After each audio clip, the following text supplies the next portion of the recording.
This podcast is brought to you by Most Valuable Podcasts, leading the league in podcasting entertainment. What's up? Real MVPs, Ricky Widmer here, along with Dave Oster. Hey, everybody. And you might be wondering yourself, guys, it's a fast break. Why am I seeing Ricky on the left side of the table, right? It would be left side? Yeah, left Correct. side of the table. And where the hell is Sean Anderson? Well, funny story about that is we were like, oh, we're going to record on Saturday because that works for Sean. Yep. But neither of us booked the studio space. Yeah. So we had to wait, and then Sean's like, oh, well, I got to go to work. So you get Dave and myself for today. Dave gets a whole table to himself. Dave does Loving get a the whole space. table. But how do you help us so this doesn't happen again? Patreon.com/MostValuablePodcast. We're trying to get our own studio as we're not in our official own studio. We share it. So go over to Patreon. We got some new memberships, bronze, silver, and gold for you guys to help contribute and get us our own studio so that we don't have a miss up and then Sean never misses a fast break again. So go check out Patreon. But Dave, we got a jam-packed show. We're going to have Wet Boys, of course. Only 2 more left for the regular season. Yep. 2 more regular season, then we go into playoff Wet Boys. But then we're going to be talking the Bucks, I almost said Buccaneers, the Milwaukee Bucks. Yeah. What would a championship mean to them? And then kind of sprinkle out into the other playoff teams. We're going to look at Coby White from North Carolina. Could he be a top 10 pick? And then we're going to end the podcast looking at the Knickerbockers and the best fits for the Knicks in this upcoming draft. But let's start everything off looking at these Milwaukee Bucks. And before we get into the main topic of what a title means for them, first they got to get there. And for me, the thing, I agree with you. You texted the group chat the other night. Oh, Just I know where you're give going. me a 76er Buck game. Like, give me that a series. 7 games of it. Yeah. I don't want a sweep. I don't want 5.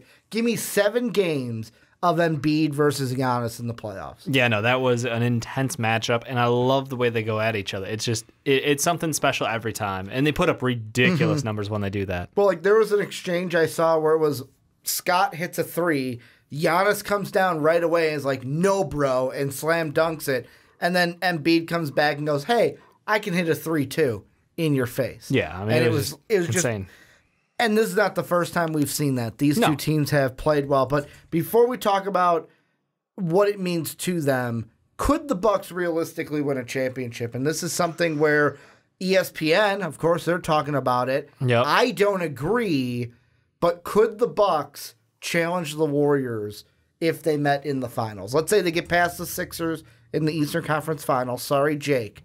Could the Bucks play spoiler to the Warriors in the finals, which then leads us to the question of what it would mean to them? If they're fully healthy going in to that finals matchup, I would give them a bold 10% chance to win the finals. I don't think it's 0%.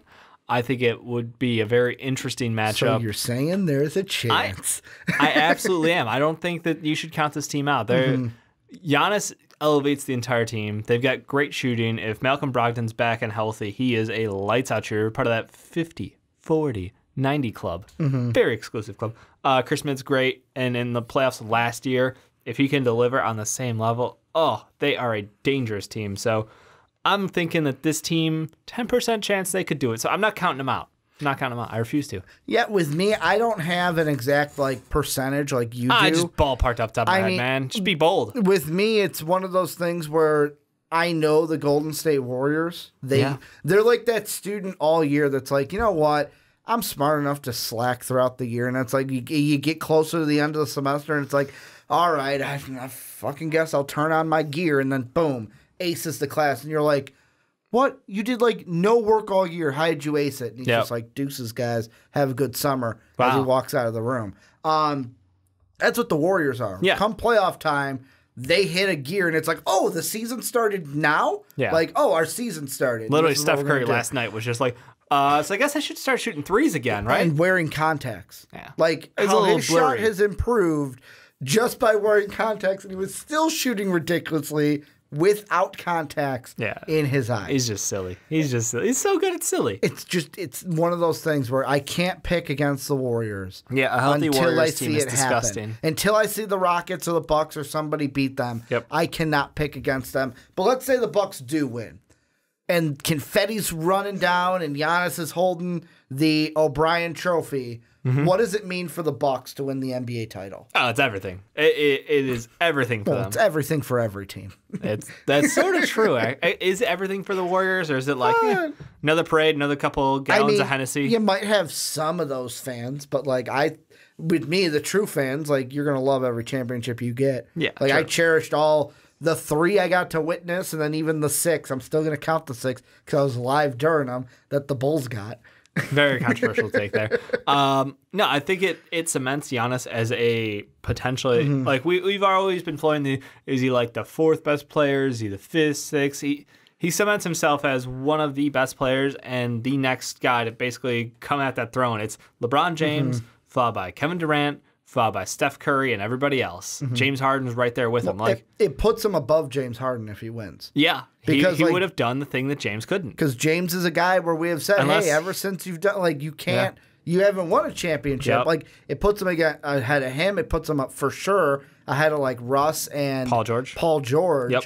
To where it puts him in that group with Durant, Curry, because right now we're turning him in the same room as Anthony Davis, basically, right? And Joel Embiid. They're in that, you guys are unique, you're amazingly talented, great for your teams, you're definitely the driving force behind the wins, but you haven't gotten there yet. Yeah. And if he wins that, he's definitely right there. Basically, it's welcome to the Champions Club. Yep. You get to come to the VIP area, Giannis. Yep. He's right at the top again, which is amazing. It also, I think, cements the fact that, there is... I think that he could actually pull back and make sure that this team stays together because the offseason topic is basically, is Chris Midd going to re-sign for how much money with them? Is he going to take a team-friendly deal or not? Nico, or is same he question. Get max or close to from another team? I mean, it's tempting because between Chris Midd and Malcolm Brogdon both being up this year, you got to wonder. Brogdon's an RFA, though, so you got the control.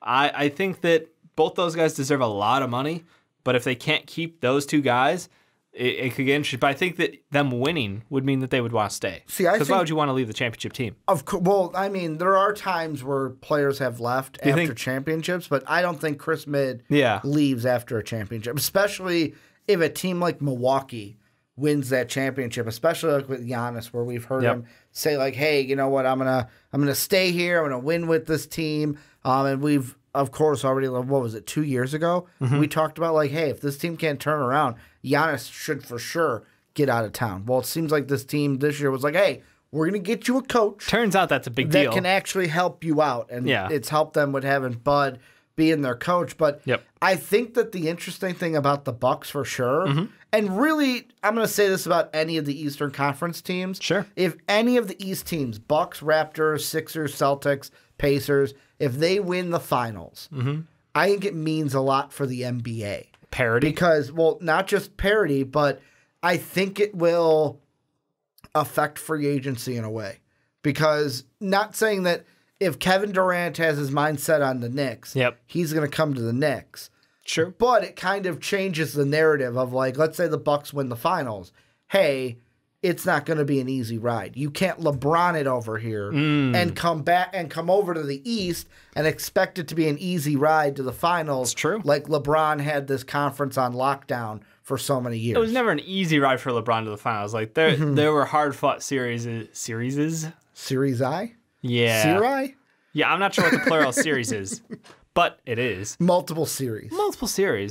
I mean, it was tough. Whether it's the Raptors, you looked at them every time. The Pacers put up multiple good series. Those 4-game sweeps against the Raptors, man. They didn't always 4-game sweep them. They got the baby dinosaur connotation for a reason, though. I understand, but you got to remember, LeBron has been doing that for 7-8 years now. There have been good series in there.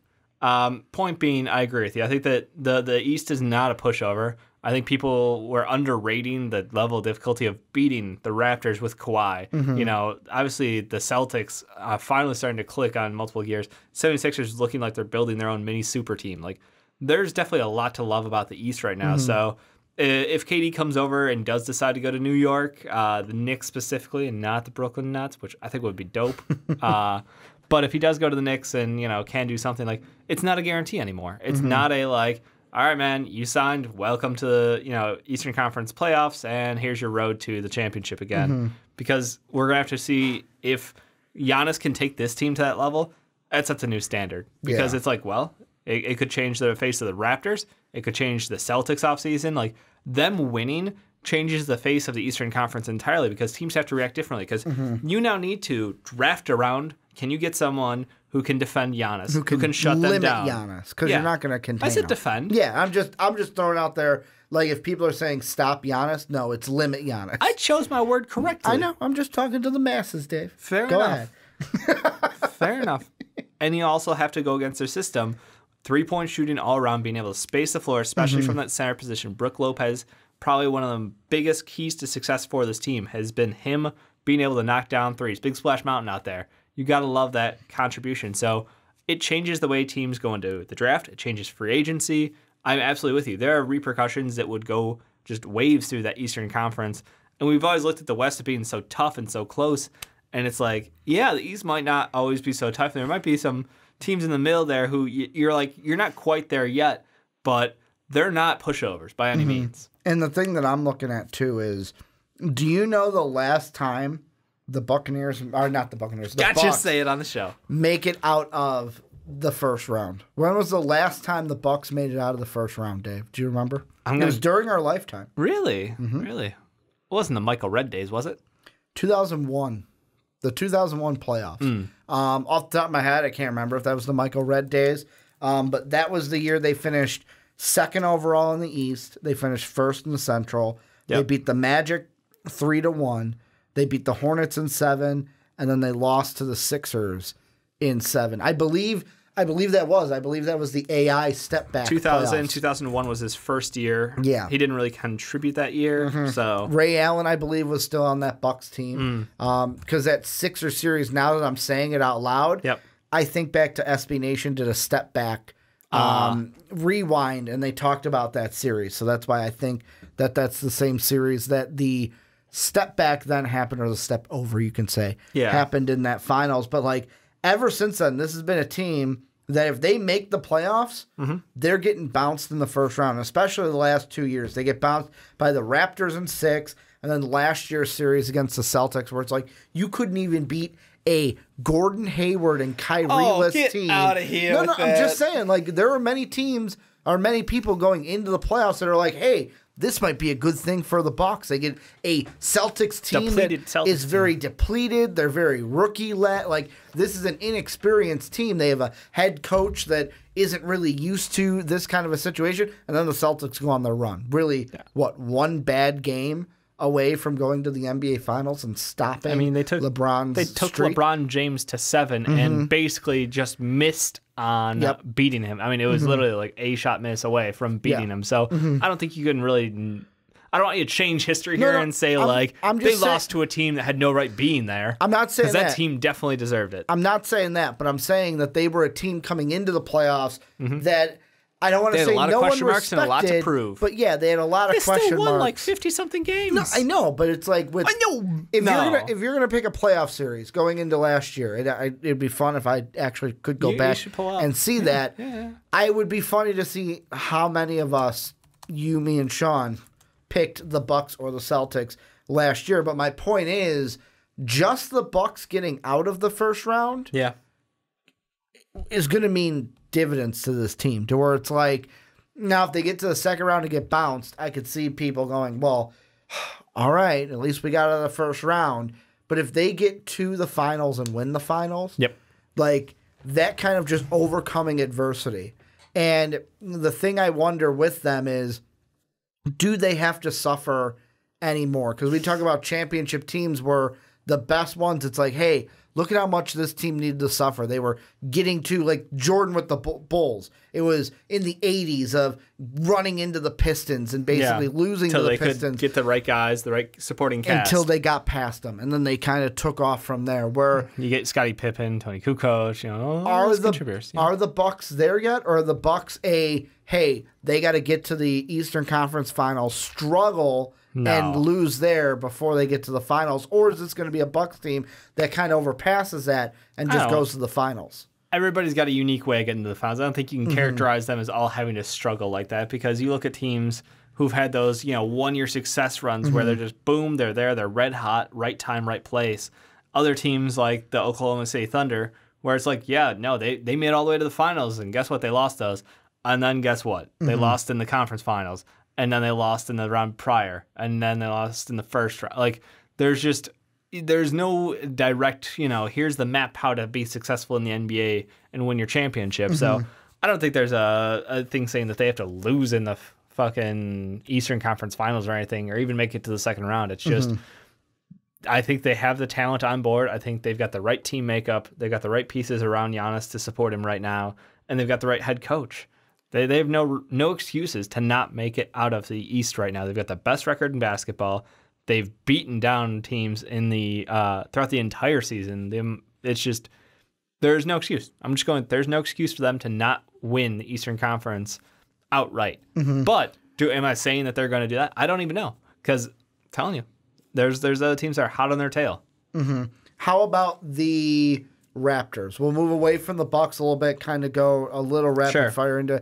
How about the Raptors, who are just below them? What would it mean for them to win a title this year? You hope that means Kawhi staying long term. You hope that is the guarantee. And it means you made all the right moves by getting rid of Dwayne Casey, getting rid of DeRozan. That is the gamble paid off at epic levels, because moving away from DeMar DeRozan is one of those moves. It's like, I understand from a business standpoint, but on a personal level, y'all are just mean. Like, that's cold. That's Isaiah Thomas, with the death in the family, and then just passing him off as damaged goods. Like, that's really low. That's really low with the amount of support DeMar DeRozan had for the city. Yeah. He was all in, and it's just wow.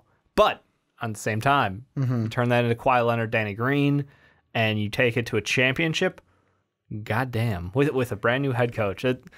You basically would cement Kawhi's going to stay, and then you wonder, how do we rebuild this next year? How do we bring it back? Because Pascal Siakam is a rising star. Serge Ibaka played probably one of his best years in his career, and you've got still some bench depth out there. So I look at that team and go, the biggest thing is just Kawhi. If you win a championship, you hope that means Kawhi stays, and you keep this truck rolling forward, because Lowry's, hitting that end of his prime at this point. I know he's a solid contributor and just had a quiet scoring year, but he's been excellent in the role that he's kind of carved out as being a veteran leader on that team, excellent facilitator, and he just kind of knows when he needs to step up. What does it mean for Marc Gasol, though? Because, you're talking Kawhi, does Marc Gasol stay too? So we go from Paul Gasol's team to Marc Gasol's team. I see what you did there. Exactly. I mean, because with me, I'm thinking if Kawhi stays, he's getting the max. Obviously, he's Kawhi Leonard. Yeah, he's getting the max no matter where he goes. How much money is, if they win a championship, how much money is Marc going to want? Is Marc going to want close to max? Is it because of his age? Marc is not worth max. I know. But is he going to want less? Is he going to take less? Let's say the Raptors go, hey, we want you back, but this is where we see your value. Yeah. Is Marc basically going to then, at that point, if they win a championship, kind of give him a discount because of the championship, and hey, maybe we can do it again? I mean, Marc's got that player out for $25.5. So you're saying maybe if they win, he just takes the player out? I mean, I don't think anyone in the league is going to pay Marc Gasol $25.5 million. True. At age 30, what is he? 31, 32, 30? I should really know how old he is before I say things out loud. He's 34. Yeah. I knew he was old. I just had to keep counting. So, no one else is going to pay him that much money. He's taking that player up unless he wants to be a team player, which I think that he should take his last year. He earned that contract. Yeah. Salaries be damned. I'm sorry. They're going to have to make a work around him, because they've got Pascal and Serge locked up on contract. OG's under contract on his rookie deal, same thing as Pascal, so you're solid there. Danny Green's the only guy who I would really be concerned about losing because you got Lowry next year, you got Fred next year, Norman Powell's coming back. Honestly, that team's like, it's stacked to go right back. The big question is if you can get that Kawhi Leonard max and you just do it all over again. You're setting yourself up because you put yourself in such a great situation. So you got to admire, like, drafting, front office. This is a team that's kind of nailed it from the get-go. They've just not been good enough. They're that B-plus team. Yeah, that B-plus player. And they've always, like, let's be honest, the past, what was it, 2 years, running into the LeBron buzzsaw. True. You don't have to run into that buzzsaw this year. However, what buzzsaw is that going to be? Because right now, if the playoffs kind of lock down like they are, there's a good chance we could get a Raptors-Sixers second-round matchup. Yeah, but come on. So it's like, great, a championship I gotta go up against to Embiid, Canada. Ben Simmons, and Jimmy Butler. Think about a championship to Canada. Yeah. The NBA is an association. Their champions are in Canada. If I'm not mistaken, it would be their first. Yeah, I'm not aware of any mystery championships since the Raptors started being a team. Yeah. And I know the Grizzlies didn't win one when they were in Vancouver. So yeah, I mean, it would Canada's be first championship, which, think about the expansion of growth from Canada, the young players that we're seeing. We've had a surge of Canadian players hit the NBA, and it's going to get even bigger. Like, I think that's awesome for the game. It's awesome for the NBA. They're probably not going to be super thrilled about it because Toronto isn't a big market as far as, like, it's not Boston, it's not LA, it's not New York. Yeah. But at the same time, you got to just think that, like, that event would open so many more doors for kids in Canada. What about, I'm going to throw out the next two, package them together. Sure. Sixers and Celtics, because they're kind of, to me, in a similar-ish vein to the Raptors, where both of them have free agents to deal about. If the Celtics win, does that mean Kyrie stays? If the Sixers win, does that mean Jimmy's staying? Because Jimmy likes that, and Jimmy wants to win more of those. Also at the 76ers, Brett Brown. He's not getting fired if he wins a championship. Like, for me, yes, no, he would not get fired if he wins the championship. Like, yes, they are different where the teams are. Like, the Sixers, if they won, to me, it would solidify the Embiid, Ben Simmons era of, like, yes, this team is going to be a dynasty years forward. The only question is, then will Jimmy stay, and how is that going to work together? Whereas the Celtics, it's mainly just hey, we knew this team was good. We had an off year this year, but now if we won it this year, does Kyrie automatically re-up with the C's? Let's start with the Sixers, because if they can win with a Ben Simmons who can't shoot, think how scary this team could be if he continues to develop his game. If he just starts shooting. If he learns to shoot, outside of 4 feet. Like that's scary. When you have a player that young, multiple players that young, between he and Joel Embiid, coming in the league, instant impact, and having success that early in their careers, that sets up a long time of fucking problems for the Eastern Conference. I do think that if Jimmy wins a championship here, I'm on a 50-50 saying, would he stay? Would he go? Because I don't know what kind of contract they would give him. Because you're thinking he'd want the money because teams would be like, hey, you know what? We'll give you a max to win us a championship. Well, the thing is, at the same time, he's also the guy who's accepted the step down as a role player. He's an all-star. Don't get me wrong. He's an all-star role player, though. Yeah. Basically, at this point, because he is taking what we've seen out of them is they're using him as a fourth quarter closer, but throughout the majority of the game, he is a lockdown defender. He's engaged. He is aggressive. He is, a voice of leadership on that team. I've been there in the playoffs, done that in the playoffs. I know what it takes to get, at least to the show. Obviously, he hasn't won a championship, but the Bulls in the first rounds, he's been fighting for years. So you love that out of him.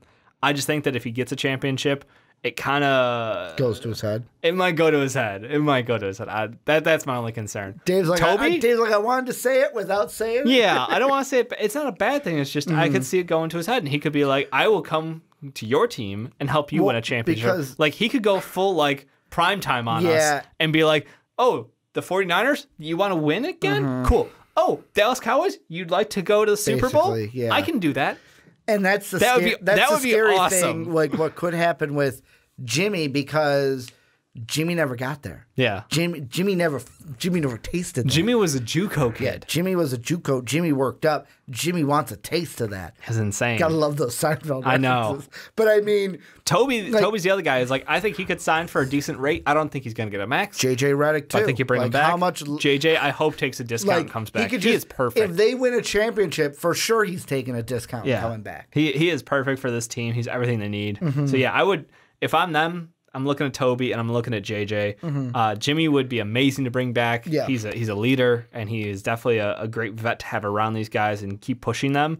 But at the same time, he's the guy who I think is also most expendable on that roster. I think, but as a city, huge. The process is complete. I mean, like a lot of people are saying, like the process has like been a success already. No. So if you can take that to a championship.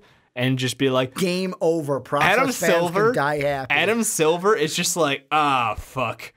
Like you have to understand that he's been. Could we then get a Sam Hinkie Executive of the Year award made? No, he will never acknowledge it. Is he at the parade? Sam Hinkie would be at the parade. Okay, 100%. You can't ban that man from that city. Joel Embiid, arm around him. Like, he could be on the float. He could be on the float. But that would be amazing. That team, Jake would be there. I know. I would love to see that. Jake would be loving it. John would hate it. Yeah. Bill would hate it. Look, I get it. Tanking's not, something sexy. It is openly admitting that you're going to put out an inferior product because there's a way to game the system. But you could be like the Mavs and do extra level advanced tanking. There's that. But at the same time, you have to respect the fact that they play within the rules and they've got amazingly lucky with their draft picks, even with the injuries concerned. Like they've done a great job. Even with Markelle Fultz being a complete whiff, they're still going to fucking win a championship. It's insane. That's why I can't wait for... Philly win a championship. I mean, the league would lose its mind. Yeah. The city would be awesome. And the team, it's no guarantees that they could bring everyone back, but at the same time, I could see a player like JJ Redick being a team-friendly deal. Worst case scenario for the league. We get to May 14th, everything stays chalk, and then the Sixers win the title. Yeah. Because then basically it says, tanking works, we can win a title, and these new percentages didn't work. Let's change them. Well, again. No, I mean, the thing is, this is year one of new percentages. I know. I'm just being an a-hole with it. Yeah. But, that would be a worst-case scenario of, great, nothing Ricky, changed. On top of that, imagine the percentage chance that the Kings pick translates into a 76ers first overall for Zion Williamson. Oh, my God. That. They win a finals and the first overall pick. The ultimate FU to Adam Silver.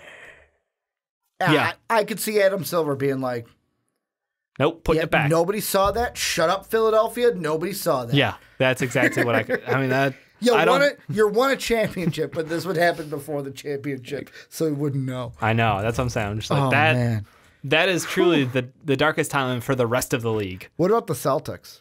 I know we mentioned the Kyrie, but is that all that it means, or is it just a hey? No, I think it directly affects if they go after Anthony Davis. Okay. If they can do it on the backs of having these young wings then out there, they don't need to go for Anthony Davis. I don't think they pull the trigger. Keep the picks and then you keep do the what picks, you keep building, and you just learn to figure out if Kyrie really thinks that he carried this team. I think that's a stupid thing because they Kyrie could win. wants to be the guy. Well, no, they could win and Kyrie could still leave if he doesn't feel like he's the guy on the team when they win. Exactly. He wants to be the guy. Exactly. So that's why him and LeBron broke up. Well, yeah.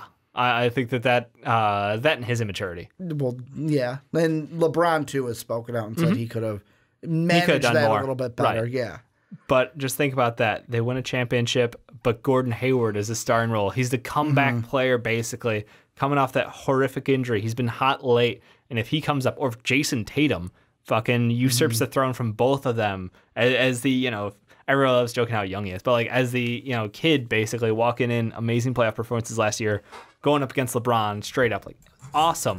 But if he does that, Kyrie could leave. Even if they win, Kyrie could leave. Because Kyrie would then feel like, hey, this ain't my team. I'm going to run it back with Kevin Durant in New York next year.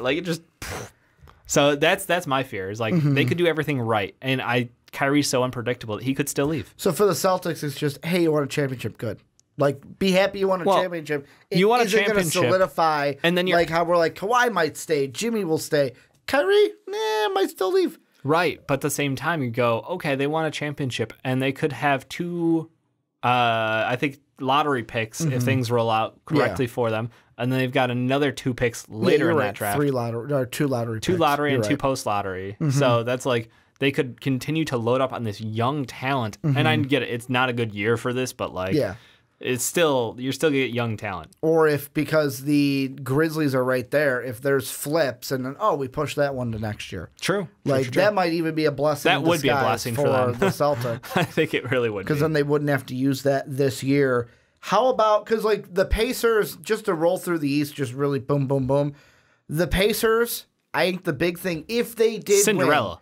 Win, not only Cinderella, with Vic being out. Yeah, that's why they're Cinderella. They're the most unlikely team to win a championship. But also, because it would be on the shoulders of Bojan Bogdanovic. Exactly. And I'm not saying that they would get rid of Miles Victor Turner, Oladipo. Domantas Sabonis. Like, that would be insane. But I could see if they win a championship this year without Vic, later down the line, let's say Vic gets to the end of his contract, they could sit there and go, well, you know what? Like, what have you done for us? When you were injured, we won a championship. Blasphemy. Could be an issue when we get closer to the end of the contract. I don't think they would look to move Vic year one after coming back, but it would be interesting to see them if they make a win it. miracle run, and I'm talking like miracle, the college kids from the U.S. taking on the seasoned vets of the USSR, zero fucking chance. No, Victor Oladipo, no. Just I'm not even gonna acknowledge it anymore. I'm just no, Ricky, bad. What about the last 3 in the East before we quickly go over to the West? Pistons,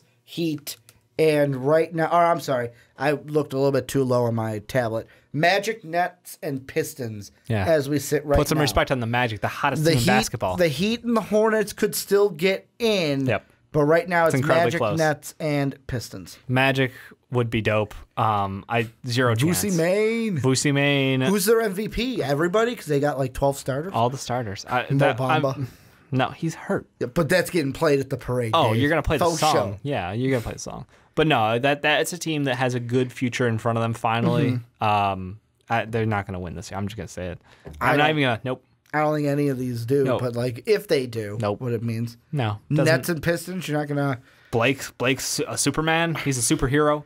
Dwayne Casey, I guess I couldn't get it done. Because Andre Drummond basically choked in their biggest game of the season. So I don't know that they're even going to make the playoffs. And on top of that, if they do make it, he has been abused in certain matchups. He's been taken off the floor. Like if he and Blake can put that shit together, by all means, that'd be amazing for them. But no. Then let's move over. It's reality. Let's move over to the West. And the Nets. Go ahead. D'Lo, Karis LeVert, Spencer Dinwiddie. That'd be awesome. And Jared Allen. Like, oh my God, that'd be awesome. It was so cool. Could you imagine if Russ won a ring before LeBron's Lakers? Yeah, absolutely. D'Angelo Russell winning a ring. Oh, you mean D'Angelo Russell? Yes. I thought you meant Russ as in Russell Westbrook because that's his nickname. Yeah, I know. D'Angelo Russell winning a championship before LeBron's Lakers of like, hey, I guess you shouldn't have traded me. I guess I'm on the timeline. Be like, so glad you got Mozgov off the contracts, right, guys? So you could get that free agent this year? Yeah. Right? That great free agent that you're going to get? Yep. Wink a little harder. Hey, LeBron, how's Space Jam 2 going? Oh, my God. Who wants to be in that with you? I still think that was one of the dumbest moves ever. Like, I get it. You guys thought you had Paul George in the bag, but you didn't. You didn't. You're talking about the Lakers as a whole. Yeah, well, that was the whole thing. Was they moved off Mozgov so that way that they could get Paul George. And we're not going to trade for Paul George. We'll wait till free agency. Right, because why worry? Why worry about that? That's not. Don't worry, Dave. Who would turn down the Lakers? Yeah, who would turn down L.A. and now we're even talking about people maybe even going to the Clippers instead of the Lakers. How about in the West though? Kind of running through. We won't go through Golden State. Most of them. Well, Golden State is. I don't want to be mean to Golden State fans, but it's like you've won enough to where it's like just add another on the pile. And I know there's true fans out there that would be excited if their team won, but Golden State, it would just be like, yep, another ring for the Golden State Warriors. But at the same time, would it cement if they won, cement Kevin Durant's legacy of could he possibly be in the running then to officially pass LeBron? I think that another ring actually does help him, and it helps Steph Curry. Because it would put them at even. Yeah, but way better at winning percentage. Yeah. He ain't rocking that 3-8. No, he's not. I mean, that's...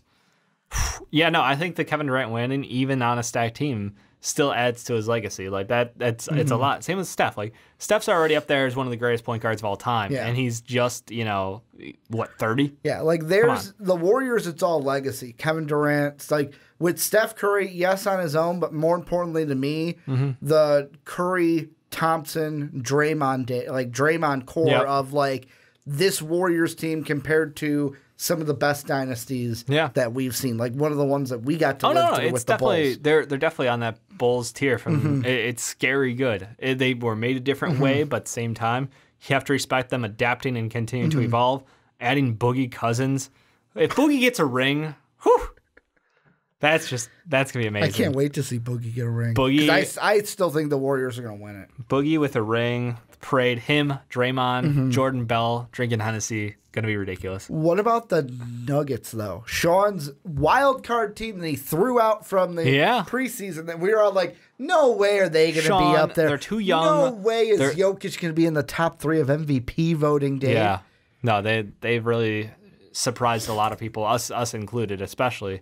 But if they could pull off a win, that would change everything. Because think about it, this Nuggets team, young, and they have a guy in Isaiah Thomas who is hurt, can't even get on the floor. He hasn't looked right since his hip surgeries. Next year they're going to get Michael Porter Jr. back, assuming his health. So far he's been actually healthy post surgery, so like rehab's been great.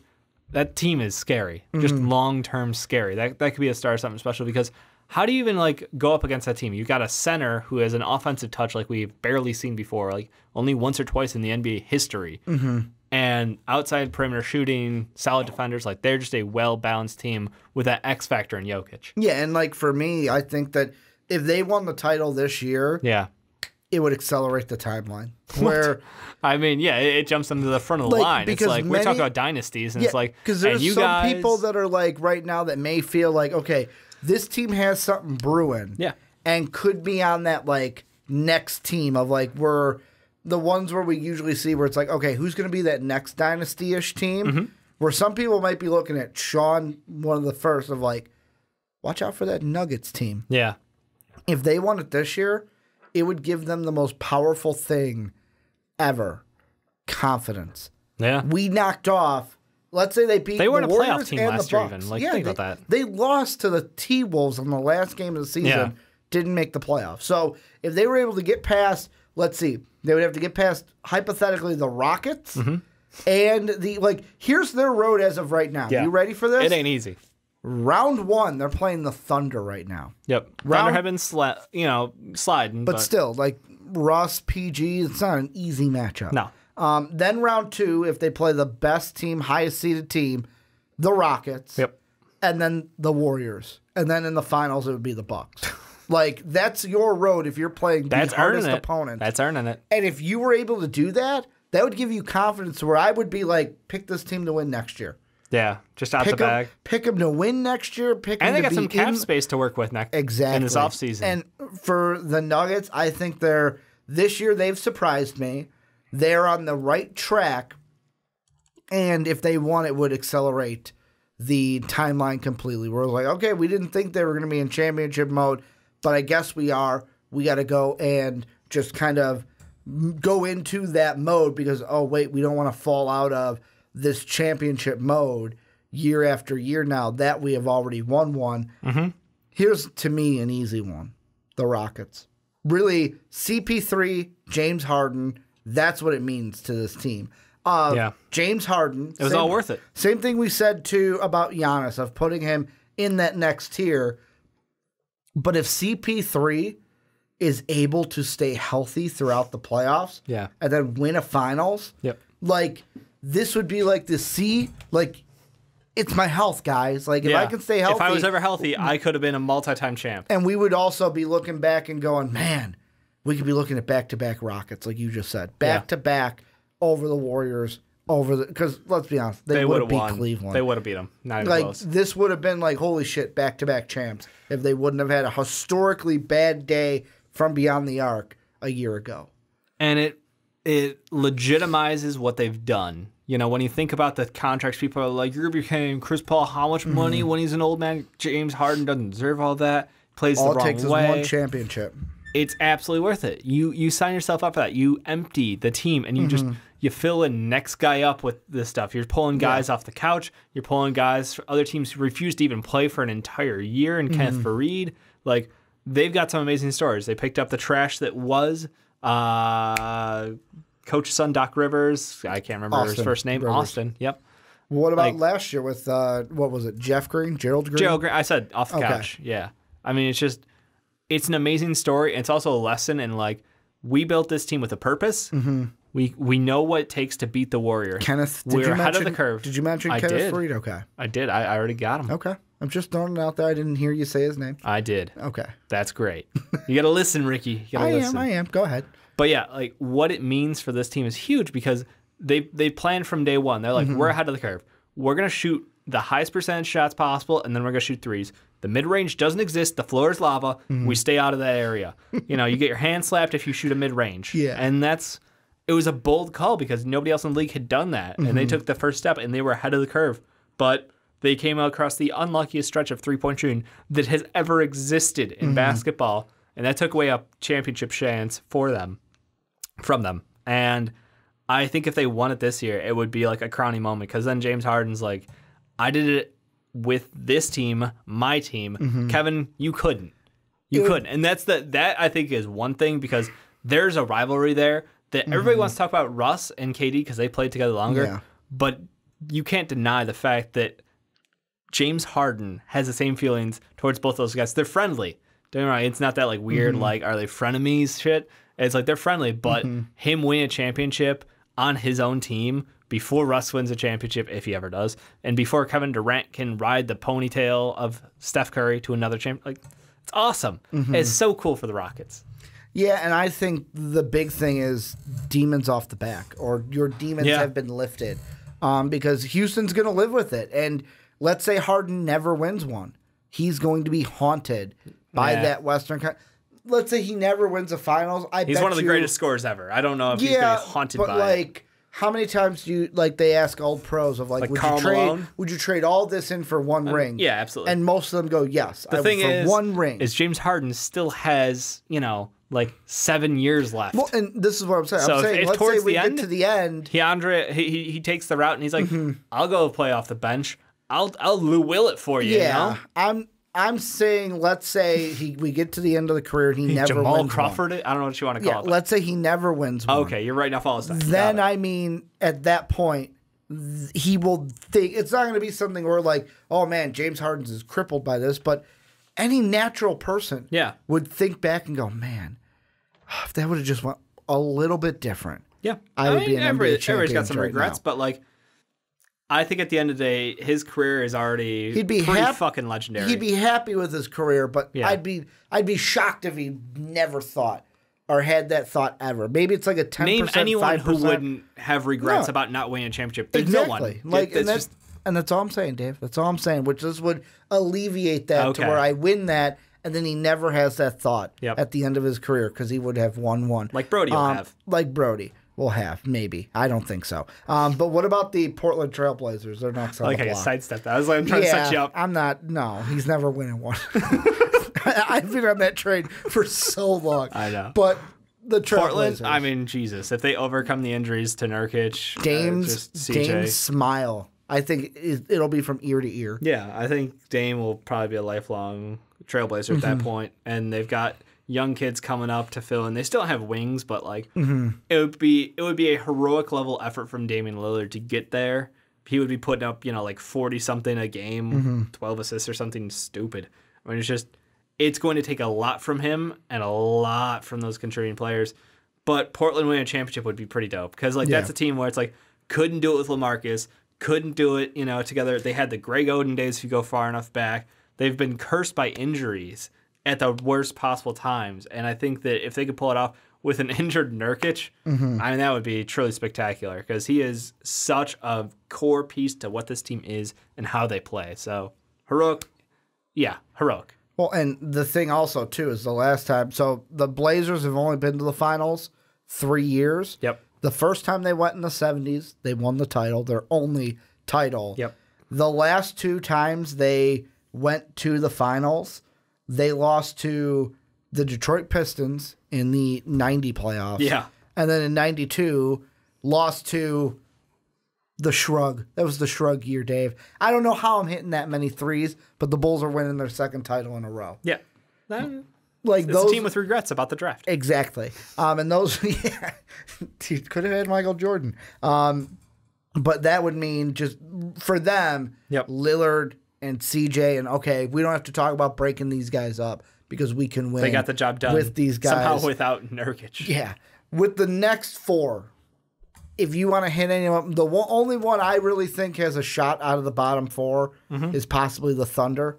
I don't think the Spurs, the Clippers, or the Jazz are going to make a run. If there's any of those that you want to hit, go ahead. But like for me, the one with the Thunder that I want to hit, first off, it gets Brody a ring. And if Brody gets one before Harden, then that would be huge. Where it would be Durant and Brody would have it. Harden would not have one.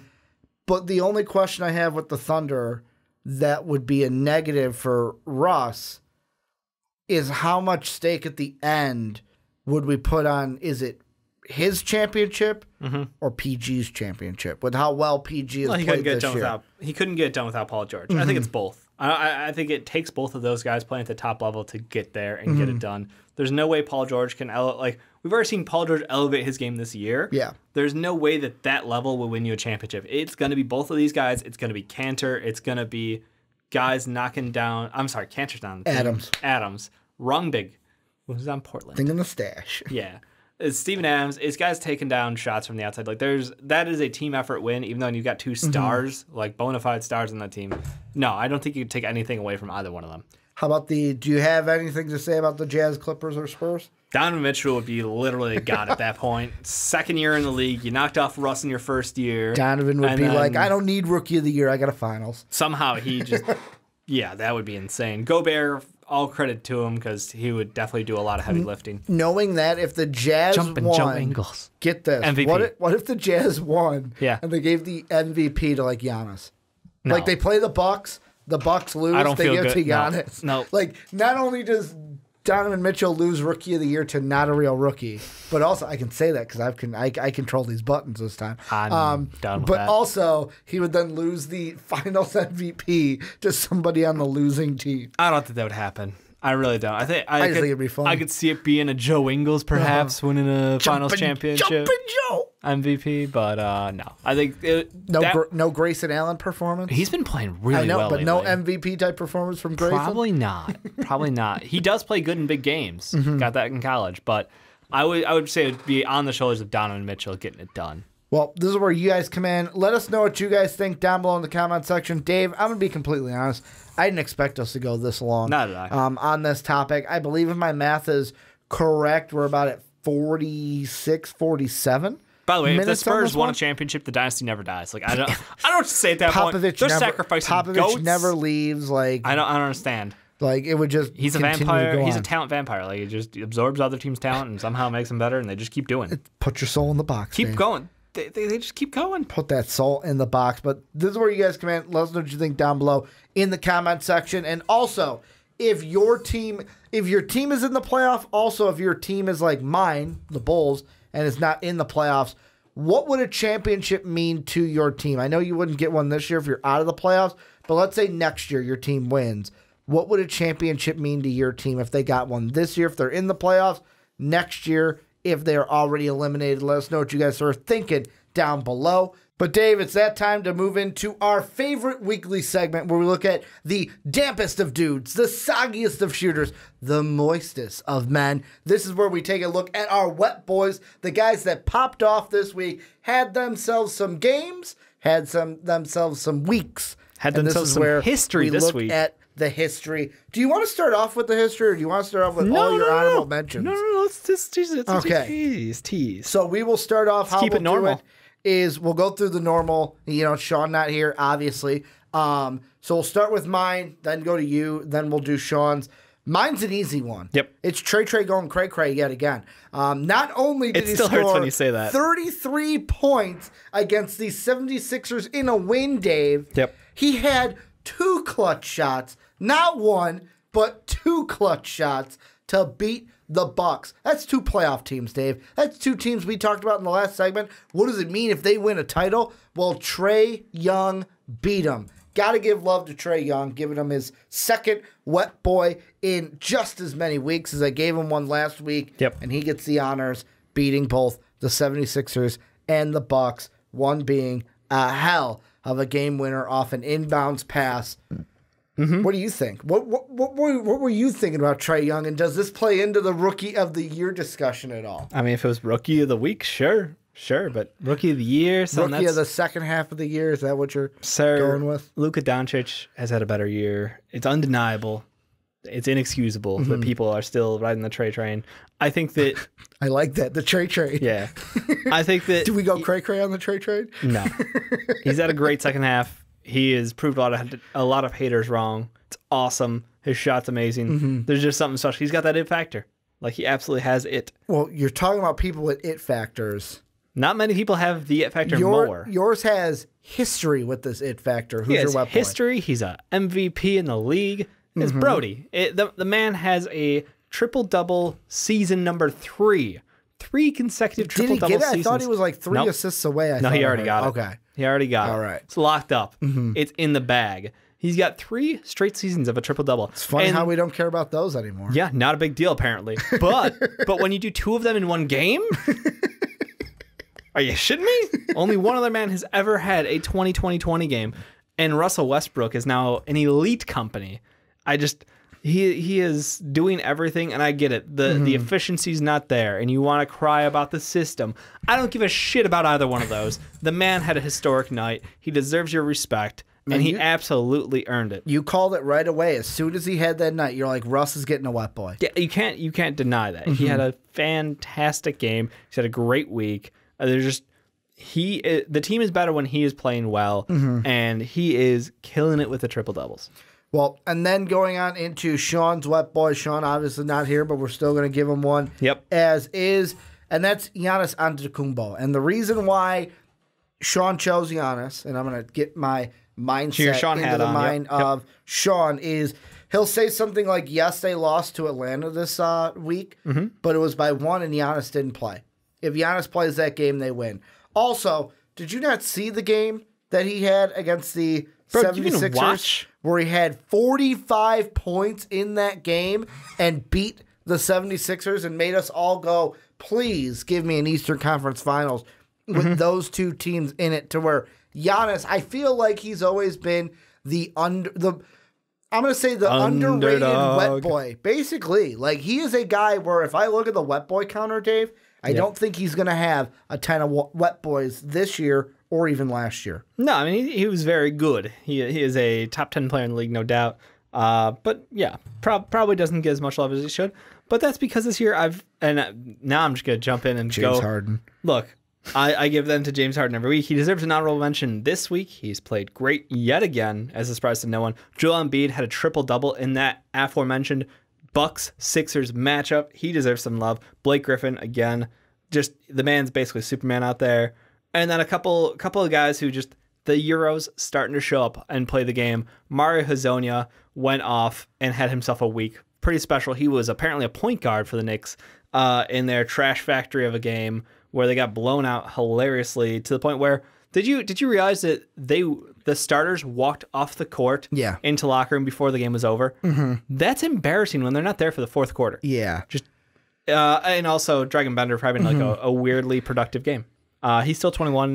Don't give up hope. I like how it's like, Josh Jackson has one of his best games ever. Josh Jackson has a great game every 6 or 7 games, though. Dragon Bender gets the honorable mention. Look, Josh Jackson's inconsistent but talented. We didn't know if Dragon Bender had talent. We just knew he was a raw product who had a good shot for a 7-footer, decent mobility, but, he clearly lacked that killer instinct. He's not a very decisive player. So for him to have a game with 7 blocks is hilarious. True.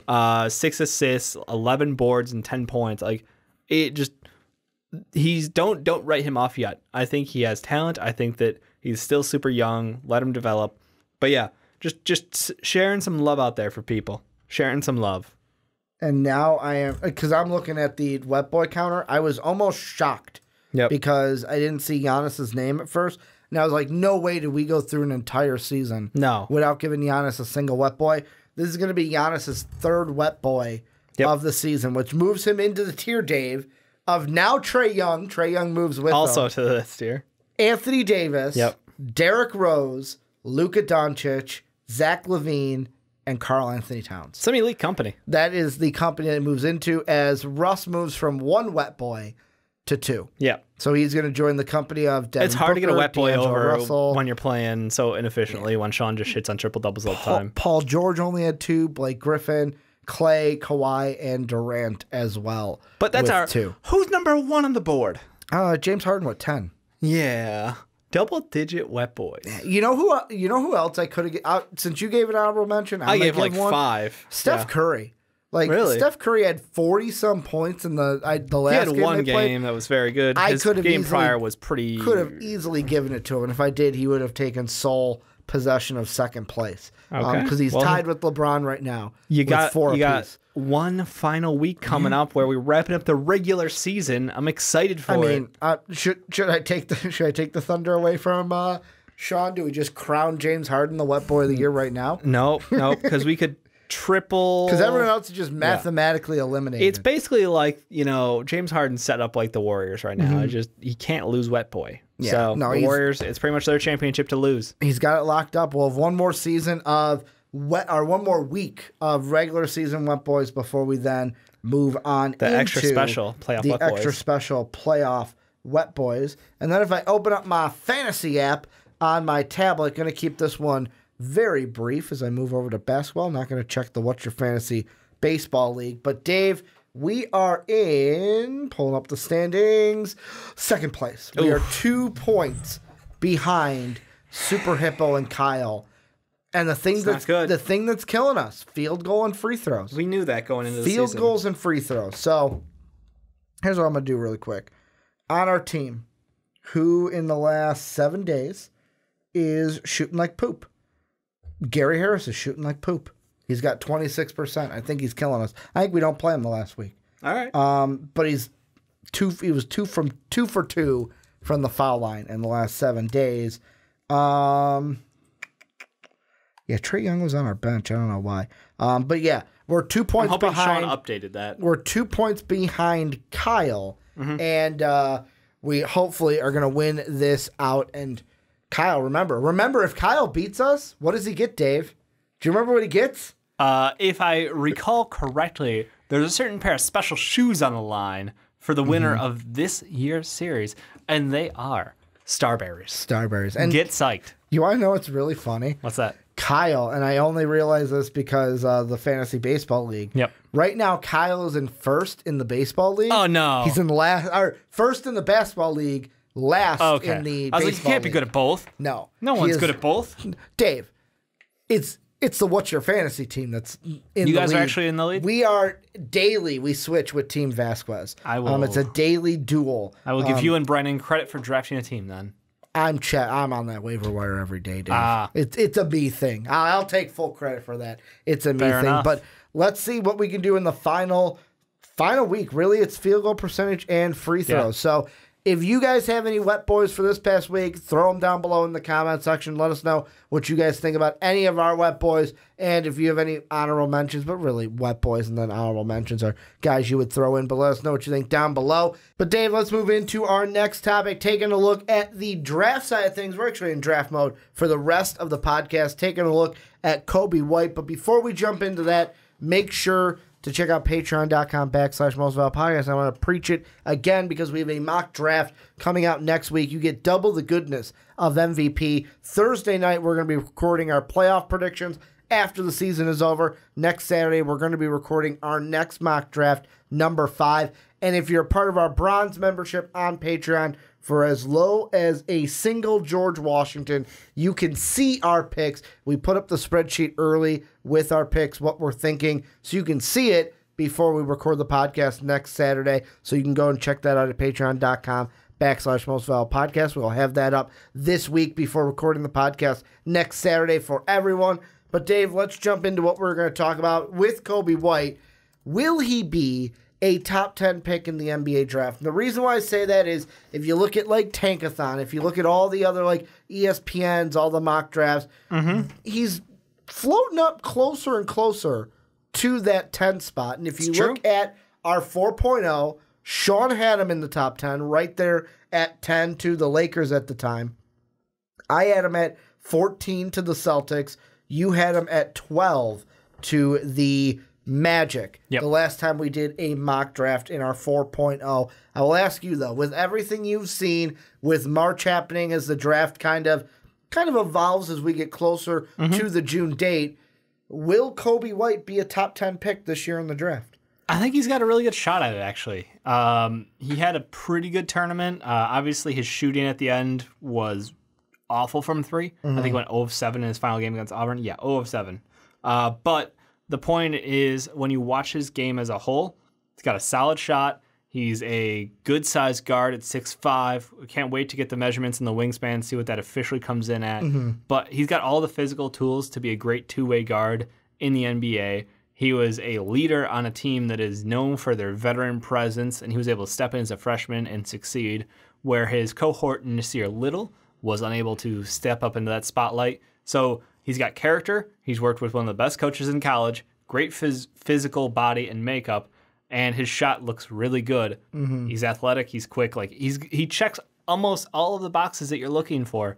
The only thing that we haven't had as a standout is consistently being the guy on the team. He's had breakout performances, though, putting up 34 points, 33 points, scoring in the 20s a couple times. Like, he's had those moments where you're like, man, this guy's a standalone monster. But, as the year as a whole, I feel like his game has really come along, and he's really stepped out into his own. I almost feel like the answer to this question is going to be yes.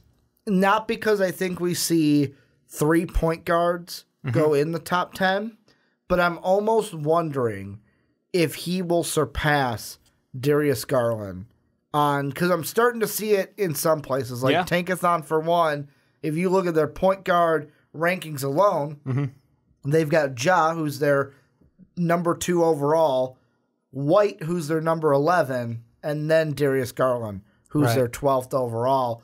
And I wonder if as the draft process goes on, and of course the combine is going to be huge, especially for like a Darius Garland, who we're hopefully going to see a lot of these medicals for players that have had injuries, like a Bol, like a Darius Garland. I wonder if teams, though, are going to say, hey, we're falling in love with Coby White. We don't have to worry about that injury. So, yes, we're a top 10 team that needs a point guard, but we're going to go ahead and take White over a Darius Garland, even if the medicals check out. Yeah. No, I think it's the versatility. He's got better size than Darius Garland. The shot, Garland's shot looked great. His handles look great. I think Coby White can play the 2 guard or the 1, so he's a combo, so he's more flexible.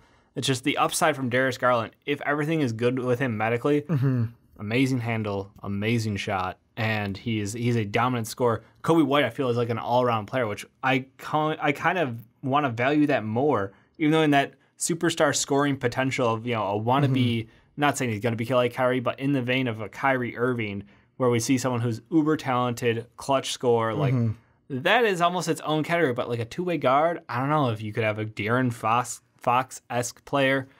It's very close to me. I think it's very much what your team needs at that point in time will decide it, because the size of Darius Garland's a concern, but the upside in watching Coby White play all year, there's not a ton of holes in this game, and you've got all the tape. Well, and the thing I think that's a big, I'm going to say negative between the two, but with Darius Garland, it's an extremely small sample size, and like over the year, a player can learn to grow and change. But like, I look at the assist numbers, and with Coby White, it's about 4 assists per game.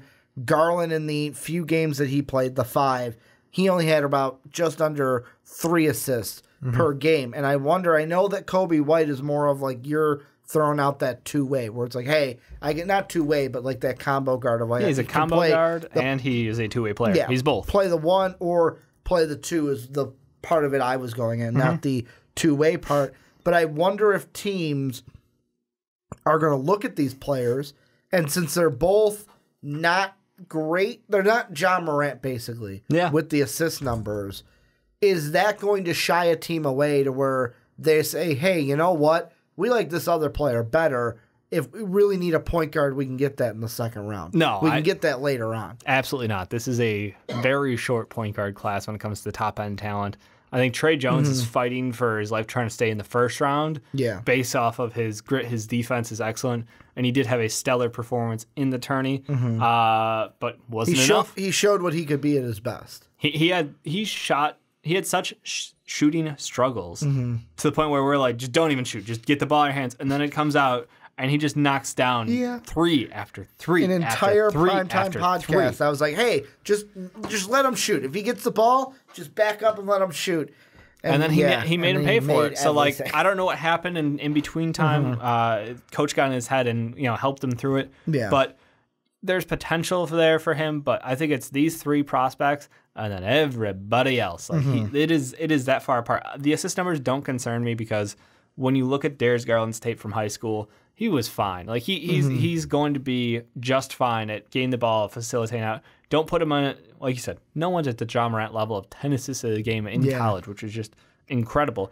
But I think both Darius Garland, look at a high school tape, you feel pretty good about it. What you saw in his 5 games as a college basketball player, pretty solid performances, great scoring, passing's there, but he was really trying to do it all very much himself at Vandy. Even though he didn't need to, they have a pretty well-rounded team.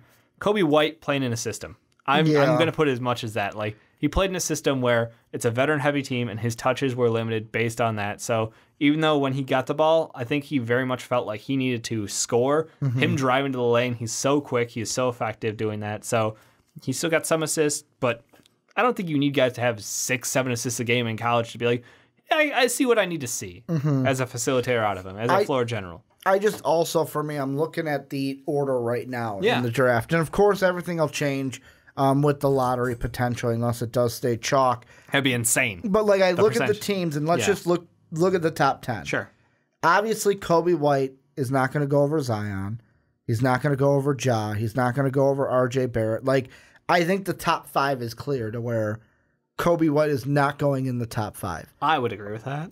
But then after 6 through 10, the Hawks don't need a point guard. But they could use a 2-guard, perhaps. They could use a 2-guard, but I'm going to say I'm going to say they don't go with him at 6. Okay.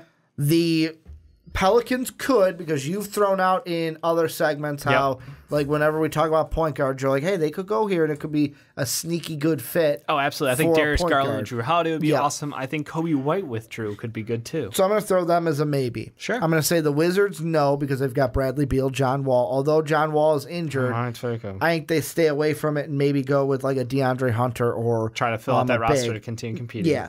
The Celtics, I'm going to say could. If Kyrie leaves, well, they don't know. That's the problem. And that's the thing. If they think at that point. Like, at that point, I could see if Coby White's there, hey, we'll just take a guy who he'll play the 2 or he'll play the 1. If the playoffs end on a sour note. Exactly. I could see Boston go that route. And then other than that, like the Lakers, they could, but I don't really know what the Lakers are thinking right now. With the Lakers. I just don't know what the Lakers are thinking right now. No, that's fair. Yeah. But if they decide that they have to move a piece... like Alonzo Ball, I know he's coming off an injury. With Brandon Ingram's injury now as serious as it is, then they could move that. They could move Alonzo Ball and go with Coby White, or they could move Coby White and go for something else. Like, I think that the Lakers should not be discounted from the Coby White series because good shooter, played a non-starring role in a very tight system and played quite well. So that's 3 teams in the top 10 that have a potential of taking him after John Morant's off the board. I'm going to throw out one more. Sure. If the lottery kind of screws us. And thank you, Tankathon. I hit Sim Lottery, and it gave me Memphis? what I was wishing. No, the Bulls. The Bulls. Like, if we fall to 7, let's say, like, this order that I just simmed, 7 or if 8, it happened. Suns, Grizzlies, and Mavs at 1 through 3. Yep. Then Hawks, Knicks, Cavs, then the Bulls. If we're sitting there at 7, and basically every Bulls fan on May 18th is this. Yeah. We're just surrender. It's disappointing because, what could have been. Yeah, exactly. What could have been. I think that Coby White could be a pick that the Bulls take. So that's 4 teams out of the top 10. All right, I'm going to get this out of the way. Would you rather take Coby White or Darius Garland for the Bulls? I would take Coby White. Really? Yes. Because I'm sitting there thinking he's a guy that, let's say because Chris Dunn, this is his kind of contract year. He's sort of disappointed us this year. This year we could use as he took a step back this year. Yeah, he did. But we could have both of them out there. Like we could have both of them out there at the same time. We could have Chris and Zach out there, Coby and Zach out there. Like we can mix our rotations to where it's not just like, where's my boy he's Archie our backup point guard. Diacono? We could have Archie Diacono and Coby White out there. I'm sorry, I know it's not happening. Well, hey, Boylan likes him, man. He's a grinder. He saved that one ball in that 76er game. And Boylan was like, yeah, I'm going to help you out. The reaction was fantastic. But I think he could fit rotationally with us. And if we get Chris Dunn Walt and Lemon let Jr. him walk Who away. am I kidding? That's our star. D. Rose Jr.? He is. Little Pooh? Except he's the same age, I think. Or no, he's a year younger, but still. Lil Pooh? Oh, my God. Walt Lemon Jr. He's a stud. That's why I think the Bulls. He can kind of fit. It's a rotational thing, and if Chris Dunn, we let him walk or we get rid of him, then Coby White becomes our point guard. And I don't think he clashes with Zach. However, the other teams like the Pelicans, Coby White could be a pick there too because I think Memphis, if they don't get a top, if they get their pick back at like 7 or 8, then they're back in the running, and I think they absolutely would love to have Coby White added to that team because that Mike Conley, Coby White, you got Jaren Jackson Jr., you got Bruno Caboclo, you've got I kind of forget about them because JV right at the now low don't post. have their pick. Like think about that, and that's his good team. I mean, in the West, it'll be scary hard, but like that's a team with young promise. I'm trying to see with Memphis. Give me more love, Nick. I know you love it. So Memphis has 3 games left, and they're a half game out of getting their pick back. Yeah, so it's going to be a tight. It's going to be a tight race. Plus, if the lottery happens and they get bumped then by 1, that could basically screw them with their pick. Yep. Like I see teams that Coby White could be drafted by, but I wonder if at the end of the day, the teams that we think could go point guard are going to go somewhere else. Like, New Orleans is a team where Anthony Davis is on the line on draft night. You don't know if he's going to be there or not. Like, I'll ask you this. Let's say I'm going off the Tankathon mock draft. Sure. Coby White or Brandon Clark for the Pelicans at 7. Who would you go with? Personally? Pull the trigger. I would probably go Coby White. I think that I would take my luck going into free agency and try to figure out something to bring Julius Randle back and roll with that. But Brandon Clark makes an intriguing thing. Like that 4-5 combo, if you're keeping Anthony Davis, could be devastating. Yeah, or why Julius would I draft Randle as well? But why would I draft a 21-year-old, going to be 22 when the season starts, I believe, for a team if Anthony Davis isn't going to be there? Yeah. Like that's the thing. That's a risk if you're taking an older player and you're wondering how, if you got years to develop, roll the dice. The Grizzly one I like because right now they don't have their pick, so obviously the mock draft doesn't play out to that, but they could take him at 8, but like 9, they have Sekou Demboya to the Celtics. I would maybe take Coby White instead of Sekou, unless you're for sure like, hey, the season ended great. Kyrie, we've got him locked in the bag. We just like taking wangs. We're just going to take more wangs. I think get that's more threes. That might be a pick that they can take later. I don't know unless Sekou shows out. Like really, I mean, we haven't seen a ton out of him this year because of his injury. His play has been meh. He's got the physical tools to maybe get there. I don't think I would take him with that pick over Coby White. And then the one I find the most interesting is I would flip this if this was my mock draft. If I'm the Lakers, I'd take Coby White over Romeo Langford. Oh yeah, because like the thing if we're looking at those 2 picks, like you said with the Lakers already, Coby White is versatility. Yep. You can play him at the 2 if you still have Lonzo on this team. If you have to move Lonzo, it gives you the flexibility. You still need a backup point guard because I don't think you're re-signing Rondo. Exactly. Alex Caruso can't beat everyone. Also, they're just tossing that out there. So I mean, you can basically Alex Caruso is going to be in Space Jam with LeBron. I mean, right? he did drop 30-something points and basically willed their team to a win over the playoff-bound Clippers. Hey man, the Monstars are going to be like, we want their talent. Dang. We want that guy's talent. The balding Mamba. Basically. So, like, I look at it and I go, if I'm putting my money on it right now, I say that Coby White is on if I'm putting a big board together, he is in the running for top 10. If I'm putting a mock draft together, he's probably between 10 and 15. Okay. Like that might seem like a wide range. No, maybe you can put it down to 10 to 13, but like 10 to 15 is my range to where that's where he's going in a mock draft. Right. I don't disagree with you. I think he was an excellent college player, and if he had been given a team where he could shine as the guy instead of working in a well-oiled system with great shooters from the outside like Cam Johnson. And we might be thinking differently about him. And that's the only thing I'm trying to think in my head is like, had Coby White been given the opportunity of Ja Morant this year where he's working with a different tier of play, but also being the guy, could he succeed if he was on a team, you know, I wonder what that would have looked like. Like how every prospect in some way, we're like, oh man, I wonder what he could be like on this team. Well, that's the thing. You have to, like, your college results are who you're playing with. Because we've said it about Nasir, we've said it about Cam Reddish. Yeah. Like, mainly it's for the guys that have underperformed, of like, I wonder what you would have been on a different team. And I know we've gotten comments up the wazoo of like, well, it doesn't matter if he was scoring a lot on a D2 team. It's like, he would still be the same player. His production would just be higher because he'd be on a team that doesn't have as much talent around him. I want to ask you this, kind of to close this up almost. Is there anything that White needs to do at the Combine to either solidify himself as a can't-miss top 10 prospect or to continue rising? Is it all about the measurements? Is it all about the like 5-on-5s and the kind of drills that they're going to do? Is there anything that he needs to do at the Combine to solidify everything? Or is it, hey, I'm just going to wait and see how Darius Garland's medicals play out, because if they don't play out well, that'll help me because teams will look at me over Darius Garland. Yeah, I think it rides a lot on the Darius Garland results. He's a smart player. I don't think he has to really do a lot there. His game speaks for itself. He's played a long season and missed a game. Yeah. So I'm rolling with him. Yeah, I'm right with you. I don't think there's anything. If Coby White has a bad combine, that will hurt him more than a good combine helping his draft stock. Because I have him where I have him, like between 10 and 15.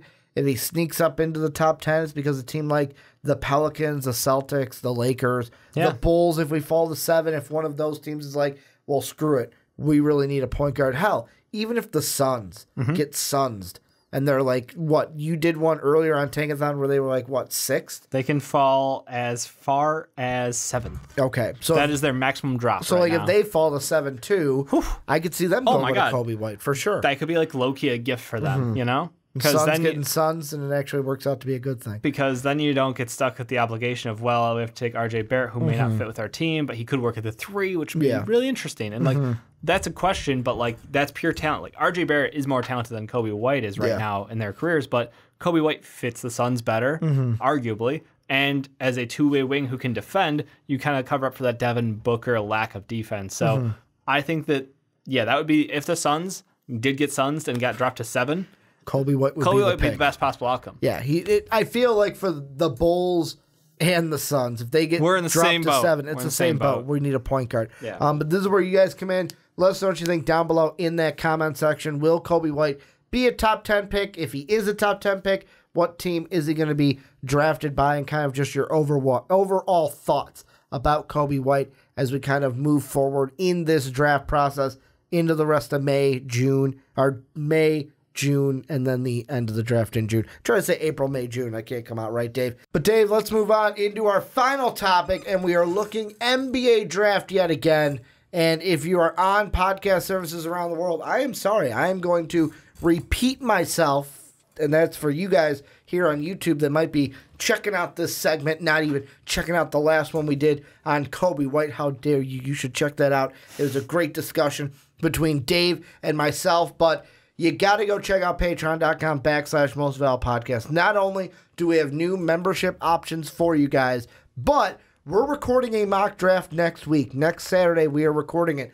If you want to see what our picks are this week, you'll be able to get that option if you are a patron of Most Valuable Podcast. So for as low of a price as $1, you can see what we are thinking before we record the podcast on the 13th, I believe, is the day we are recording that podcast. For some reason, you smile. You trying to swallow in this room, and the pauses make me laugh. It's just like it's so dry in here, and it's not even like a sickness thing. It's just It has no humidity. Yeah, it has nothing. And that's why we need a new studio, which is patreon.com/mostvaluable-podcast. But Dave, what we are rounding the podcast out with is the New York Knickerbockers and their best fits. We've talked about the Suns eons ago. We've talked about the Cavs even less of eons ago. And then we talked about the Mavs just last week. But today, you and I are talking about the Knicks, their best fits in the draft. And I think we need to get out of the way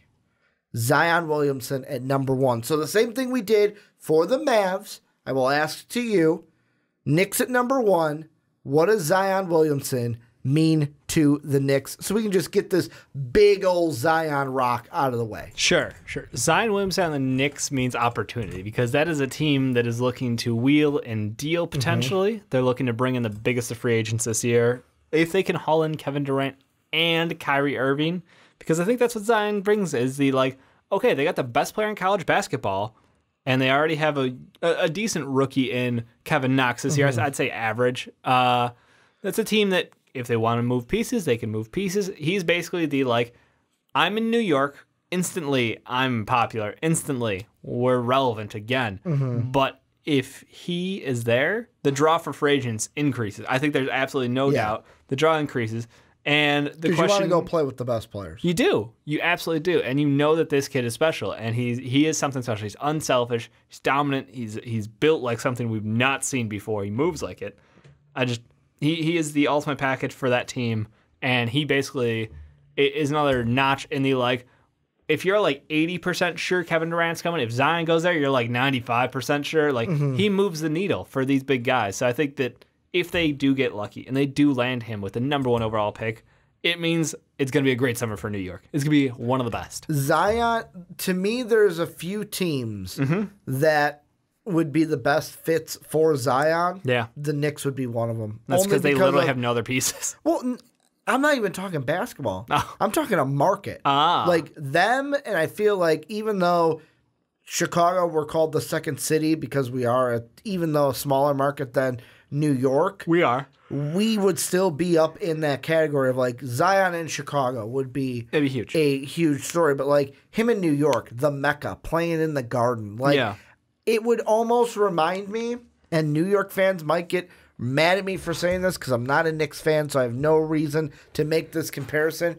But it would almost remind me of maybe how big Patrick Ewing was in the 90s with New York. I absolutely agree. You're on the same page, and people have tried to compare him to Patrick Ewing. Not quite a great comp, but it's an explosive athlete, someone who can jump well above his height, has absolutely just every tool you want, and if he keeps growing, I wouldn't cut him out of that category. So how we're going to do the rest of this, because Zion's off the table. If they're number 1, they're taking Zion. Yep. Let's say for the rest of it, we're putting together our mini big board for the Knicks. This is our draft board of after Zion, this is the next guy we think best fits. Here's the next guy. If, let's say, Zion's off the table, and you are picking the next best player on your board, who is that if you're GM of the Knicks? I have to asterisk this. If the Celtics lose in embarrassing fashion, I am not drafting John Morant number 2. But if they do, I'm just saying, if the Celtics are going in a flaming wreck and Kyrie is swearing out his teammates in the locker room, I'm taking RJ Barrett and it's not even close. I'm I'm not gonna go ahead and take the guy who was stellar in college in John Morant because I know where my point guard's gonna be in a couple months. Not even worried about it. You take RJ Barrett, absolutely was the number 1 pick coming into this year. Didn't slide too far down. He's a solid wing out there. I think he's got potential still to grow. He's a good decision maker, decent shooter. I'm 100% confident in that choice. I'm not even thinking about Ja. It's RJ all the way. Really? You don't think that if the Cavs do well and Kyrie Irving is happy and all is well in the land of Boston, you're not considering? I've still got Moutier. I've still got Dennis Smith. Moutier seems like he's not going to get re-signed. They've got point. Okay, we still got Dennis Smith. I've still got Frank on this team. What is it? And that's the biggest question I've had. Don't mean to get, and Sean, I don't mean this is a negative. Don't mean to get Sean over here and ranting a little bit, but I've never understood the whole thing of I get BPA. Yep. I get it in most situations, but with this one, what would adding Ja Morant do for the Knicks? Obviously, give them a better point guard. He's a great player, but I look at it and I go, you know what? RJ Barrett, like we have talked at nauseum on a fast break. Go check it out. I'll probably put it above Dave's head if I remember. But we talked RJ versus Ja, and I feel like for the Knicks, there's not much more that one could give you than the other at the end of the day. Where yes, they're different positions, they do different things. But if I have RJ, I feel like he's going to give me the same kind of outcome that if I draft Ja Morant. So why would I draft someone and create a logjam at my point guard position when there's a reason why we traded for Dennis Smith Jr.? Obviously, we really like him, so he's going to be my starting point guard. I'm going to go get a guy in RJ Barrett that I can use to play at the 3, and then if we get Kevin Durant, then I figure out how to make him fit, where probably Durant would play the 2, RJ the 3, or vice versa. I would slot one of them at the 2, the other at the 3, and that's why for me, I wouldn't even think about Ja, although he's great. On a big board, he is my 2. RJ becomes trade bait for an Anthony Davis. Or RJ becomes trade bait for an Anthony Davis. That one is probably more likely. But if I'm drafting a player to be on this team and play for this team, I'm going with RJ Barrett. I understand. Adding talent to the team, you would get more out of adding RJ Barrett. But it is interesting what you say as far as value over replacement, I'm speaking. But I still think there's a lot of people out there who believe Ja Morant, rightfully so, is a better player than RJ Barrett is. So I wonder, he's better than Dennis Smith Jr. in your mind as well, right? Yes. So I go, if he's the best player on available to me, just because I've got a guy who's doing pretty good. Don't get me wrong. Dennis Smith Jr. is a good young point guard, and we all love the fit with him in New York. He's an explosive athlete. But the question is... We all thought it should have been that way to begin with. Yeah, exactly. So the question comes back to, is it worth passing on Ja Morant for a fit-neutral player in RJ Barrett who can help that team even if they don't land the guys that they're hoping to this offseason? It's a big question. Yeah, there's a lot of things that are going to be like we can't officially say anything about the free agent stats of these players yet. So there might be some under the table, some shady dealings, figure that out. The only way I see Ja Morant, let's say the Knicks are at 2. The only way I see them drafting a Ja Morant, if we learn later on that, there's a deal in place to send Anthony Davis to New York. For Ja Morant? For Ja Morant, and then I would assume there'd be a pick Ja swap. Morant picks and Kevin Knox and but like that, if I see Ja Morant getting drafted by the Knicks, I'm immediately going, okay, they're getting Anthony Davis, or okay, there's a move in place here. Because for me, although I think Ja's ceiling is higher than Dennis Smith, I also don't think that RJ's ceiling is vastly below. No, he's not. He's not far below. But Ja Morant's a special athlete who basically tennis the game in college. Seems to have a really good shot. Seems to be a good rebounder for his size. Defense is his knock, obviously. Yeah. But at the same time, you got to look back and you just go, that man showed up in the tourney. And I will say, and showed out. Let's say things kind of play into, let's say, the Suns are directly behind the Knicks.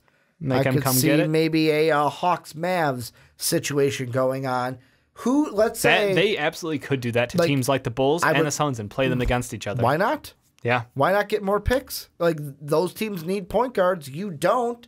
And you can get a guy I'm going to throw this out. Sure. So the next guy I would have as a fit, and I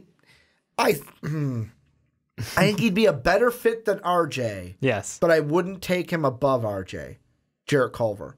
And the reason why I say that is because Jarrett Culver adds defense to a team, that this team needs defense. And also, I can get Kevin Durant and not have to worry about plugging a 3 in at the 2. It's true. I could then have Dennis Smith at the 1, Jarrett at the 2, Kevin Durant at the 3. I know that's putting a lot of stock in Kevin Durant coming to the Knicks. Yep. But that is my plan if I'm the Knicks. But as New York, GM. you have to plan around that. Yeah. You have to assume that I'm going to do my job. Things are going to work out my way. You're going to have contingency plans of If KD doesn't want to come, I'm going to go after this guy. If Kyrie Irving doesn't want to come, I'm going to go after this guy. Kind of like the Kyrie one might be like a Kemba or something like that. You could go that route. Absolutely. There's a lot of options this year. There's a pretty good free agency class, I think. Yeah. So it's exciting for them. I like what you brought up with the trade back though. We can kind of hold this for ransom, get some extra cash out of this, get some picks, because this is a team that is far from locked in as far as their core. This is almost blank slate territory. So I look forward to, if they could make that move and pick up some draft capital, that's perfect for them. Yeah, and that's why for me, I kind of like, let's say even like the Suns of the Bulls are 2 picks behind them. Let's say it's like a 2 to 4 situation or a 3 to 5, to 5 situation. Absolutely. That to me then goes, hey, I might not get RJ, but damn, Jarrett fits this team better.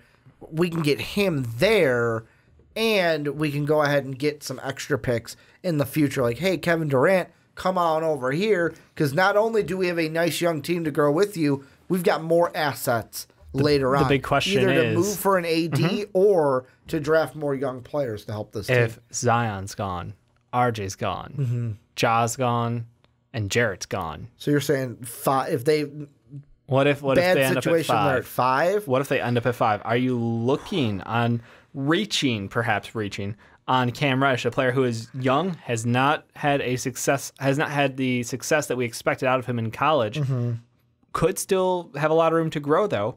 You could, go out there and go for a proven player like a Brandon Clark, someone who can really help lock down defensively, playing that undersized 5 or a 4 role. Could do it. He's older. He's got a little more seasoning to him. I think he could be a solid fit there. You could take a role on someone like DeAndre Hunter, who's just, what you're getting is consistency. He's someone who, I don't think he had the best of tournaments this year. So, I don't know. There's a lot of options there, man. Call me crazy. Yeah. If I'm the Knicks and I'm at 5, yep, I'm trading back. I'm trading back. Because the guy I am targeting is Rui. Really? Yes. And this is something to where I'm at 5. Sell me on this. I'm looking at the prospects. Cam Reddish, I'm saying no, because if I'm trying to bring in Kevin Durant, that's the wrong message to send him. Exactly. I don't want a project. I want a guy like Jarrett Culver who's going to come in and be able to help us win now more so than 2-3 years down the line.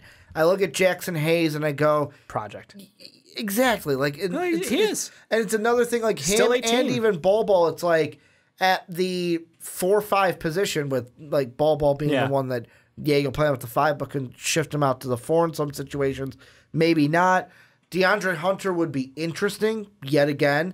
I would use that as a trade back situation because I feel like there'd be somebody at 5 that would be like, we can take a stab on Cam Reddish. And that's what I'd be trying to sell someone. But like DeAndre Hunter could work. But with me, I love the potential of what Rui could be. I feel like the story's going to be everyone's kind of pushing back on Rui right now. Like, oh, he's not going to be anything. And then someone drafts him. And it's like, we look back 3 years later and people go, holy shit, how did everyone pass on Rui Hachimura? Like, that is just the specialness I see when we see the good of Rui Hachimura. And I wonder if the Gonzaga thing is more of a bad for players than it is a good for them. Because if you want to have success in college, Gonzaga is a great school. Yes, but if you want to have success as a professional, Gonzaga has yet to prove. Where it's like, or recently. With Rui, it's like, oh, well, why is he doing this? He's got so many great players around him. And then even like Brandon Clark, it's like, oh, there's a guy who is player. But people are putting Brandon Clark above him. Mm-hmm. That's the thing I wanted to ask you was people are now putting Brandon Clark above Rui Hachimura. So if you're selling me on Rui, why shouldn't I take Brandon Clark, a player who has defensive tenacity, has a knack for shot blocking? To me, they're two different players. And the reason, but fit with the Knicks, if you're talking about Rui, I know you and one of our viewers and commenters have been talking about Rui being a truly, if he could slim down and work on himself athletically, could be a 3 at the NBA level versus Brandon Clark, who is a 4-5 tweener, undersized 5 by a lot, but there's that potential for him to do good things there. I don't know, fit on this Knicks team. Mitchell Robinson's your anchor at the 5. Yeah. You've got one of the best shot blockers in the NBA already. So you could get Brandon Clark and really shut shit down in the low post. We get Rui Hachimura, a guy who is offensively gifted. Not saying Brandon Clark's not. Yeah. Obviously put up quite a great performance in college, but Rui's known for his slashing, his work in the low post, and we're waiting to see about that game extending out a little bit further as time goes on. For me, the thing I kind of think about is, and I'm glad you threw out this 5 situation because it's a real possibility. Well, we've gotten comments where last time we talked about the Knicks, there was a commenter, and I'm apologizing, I can't remember your name, but I remember the comment vividly where he was like, you know what? I'm just expecting us to end at 6 because then if anything else happens, I'm excited for it, but then I am mentally preparing myself to be screwed. Well, good news, Knicks, you can only drop 4 spots, and at the time you are the number 1 slot. You are locked in, which means you can drop to 5. So, I mean, at this point, might be mentally preparing himself for the 5th, and not the number 1. Like the Bulls, I'm preparing myself to be like the 7th pick, and it scares me tremendously. You should prepare to be number 2. I want to prepare to be number 1, Dave. I want to be. You want that Williamson jersey? I want to be purchasing that Williamson jersey on the podcast when we do our lottery draft the night of the draft lottery. I want to be buying that jersey. Yep. But I kind of I'm going to ask you this question. Yeah. Is there anybody at 5? No, you got to finish telling me why that Rui Hachimura is a better fit for this Knicks team than Brandon Clark would be at the number 5 spot.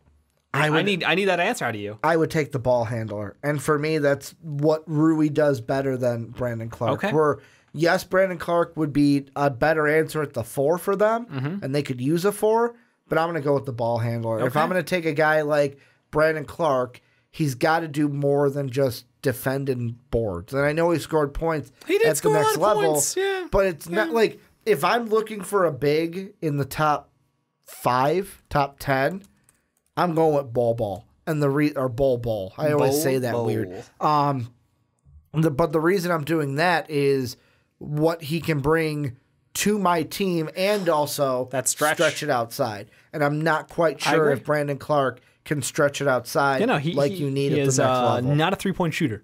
Not at all. I believe he didn't take a single one. No, he took 15. Okay. He made 4 of them, so 26% overall. But that's not his game. No. Don't know if it will ever be his game, but that's okay because guess what? He shot 70% on 2-point attempts because he takes them all at a very close range. His true shooting numbers, incredible. He was one of the best players in college basketball this past year. And I think a lot of people were looking because of his age, but for a team that might be looking to add a Kevin Durant and maybe another piece and looking to make an instant impact, I think he's a guy who can come into this league and make an impact and play with those star-level caliber players. Well, and I mean, that's the question I was going to ask you with it is is there any guy at 5 that gives Kevin Durant the message? Because like we said with Cam, you don't take Cam because it's sending the wrong message to Durant.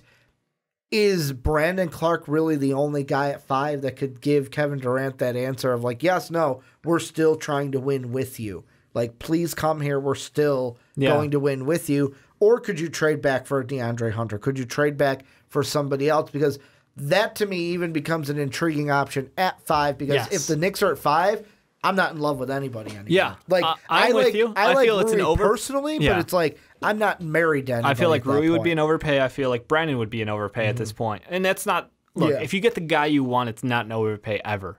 So I'm just tossing it out there. I think that if you go with DeAndre, same thing. It's like he's good, but like I don't really feel like I'm getting my money's worth out of a top pick, even though it's maybe a weaker class, but just something about him screams, high ceiling or high floor, low ceiling. And of course, Tankathon gives me a gift. You want to hear this? Sure. It's exactly what we're talking about, but I would flip the last 2. Zion to the Cavs, RJ to the Hawks, Ja to the Bulls, Cam Reddish to the Suns, and then Jarrett Culver to the Knicks. 0 chance. I would flip those last 2. 100%. But like, if they have to gun to head take a pick there, I would probably. You're talking about the Knicks at 5. Yeah. I would probably feel compelled to take someone like. Oh God, I don't know. I'd take DeAndre Hunter. If it was I'm trading back. You're right. Like, trading back's a smart move. Trade back is the move at 5. Yeah. But if you're gunned ahead, Ricky, you have to make a pick. Yep. My first thought in my mind goes, okay, at 5, I'm either going Brandon Clark Yep. or I'm going with DeAndre Hunter. Honestly, because of the Kevin Durant thing, and I'm going DeAndre Hunter. Honestly, we just talked about Coby White, and I'm like, I mean, you could fit him at the 2 next to Dennis Smith with, would 5 be too high? yeah, I know. That's what I'm saying. That's the thing. I think 5 would be too but at high. the same Trade time, back for Coby White. Because I'm thinking. we just talked him going top 10, and that's a real possibility. So I'm trying they to could think. bounce back a couple, perhaps, and keep him. I don't know. It could be cool. How about this? I'm going to work out a hypothetical trade here. I love it. The Knicks, if they're at 5, Yep. work a deal out with the Celtics, Yep. who still have the Grizzly pick. Oh, you saying Grizzlies pick like number 9? Like number 9. Okay. So we're trading back from 5 to 9. Yeah. I'm getting a future something from the Celtics. Obviously. I don't know if it's exactly the same stuff as like the Hawks Mavs deal. Yeah. But that could Probably be a little something less. where the More Celtics protection. could be a team that's like, hey, They've got capital. we want more wings. They could move up. We're going to move up to get Cam Reddish, who we can take on a project. I don't know why they would go after another wing, to be honest. I'm just saying, not to be they could a move dick up. about it, They but could yeah. move up for somebody. They do. And that could be a range where the Knicks could say, we could take Coby White. Well, that could all be part of their plan. Actually, you know what? I'm gonna help this in. I'm gonna say this is all part of their plan because they're building one of the best packages to get Anthony Davis. You're talking about the Celtics. Yes. Yeah. The Celtics are going to take him because guess what? He's a project with a ton of upside. And you know what? If you're going to go for a player like Anthony Davis, because they can't make that trade at that time, so it's like you're going to make those picks and hope. You know what just came to my mind? What's that? Danny Ainge basically being, oh, New Orleans, you like this guy? Hey, New York, we'll trade for him. Hey, New Orleans, you want the guy you really wanted? Exactly. Yeah, you got to trade with us now. Exactly. Oh, I'm my thinking God. they could. They could move They've got ahead the of the capital. Pelicans. They absolutely have the capital. Oh, damn. The Celtics could hold the cards. That would be like next level, like draft screwage going on here. I think it's awesome. Damn. I think it's awesome, I Ricky. didn't even think about that. Yeah. Like, hey, you really like this guy? Hey, we're not in love with him, but we'll trade up with the Knicks because we got the draft capital to go ahead and take him. It's like, guess what? So Anthony Davis, and you can have the guy you really wanted, and we've got some other picks to help add into the spice. Damn. Yeah. No, I didn't even think about that. So the Knicks could be looking pretty. They could get some great value back out of the pick, even if they fall to 5. I know it's not the dream scenario. This is the worst possible case scenario. We're looking at moving out of the position, and I agree with you. I would be looking to trade back, add some additional depth, get some other talent, because New York, you are far from a complete team, and you can only get so many guys in one free agency class. Yeah. You know? So I think it's their worst case scenario is still not too bad. It's got it's more question marks, don't get me wrong, but it's still not terrible. No, I think the Knicks have done everything they can to put themselves in a successful place, because let's be completely honest. Yeah. They lose one more game, they've locked up the number one. I think they've already locked up the one because of You're right, because Cleveland and Phoenix are at 2 games. Yeah. Yeah, you're right. So they already have the number one, that's why they can only fall to 5. So it's an impressive level of bad. Yeah, that fit. To be fair though, I also don't love your head coach right now. I think it's because he's playing with a young core. He's just doing different things. So are you on the after 1 year firing? No, David Fizdale? No, I would like to Okay. see him coach with a star. I think that's the big thing, because that's what we loved him. He was a great piece in Miami, working with LeBron James as an assistant coach, and I think he got a lot of credibility from that. So I'd love to see him with another star like Kevin Durant in New York and what he could do around them, because I feel like he's had I feel a lot of bad. questionable moves on this Knicks team as far as a coaching strategy. And I feel bad for what happened to him with the whole Gasol and him button heads and the organization. And they chose wrong. Yeah, they chose wrong. Now they don't even have Marc Gasol anymore. But they do have JV and Bruno. Yeah. Putting up great numbers for them. I know Norman Powell was in the trade, not Bruno, but I still love the fact that Bruno came back full circle. Yeah, if I'm ultimately putting together like a hot list for the Knicks, if I'm putting together 5 guys, I'm putting, obviously Zion's at 1. If he's off the board, I'm going RJ Barrett. Number 3, I'm going to put Jarrett Culver. because I think he's a better fit than Ja. But at 3, if RJ and Zion are off the board, I'd probably go Ja. But I'm going to put Jared at 3 because I think he's a better fit for this team.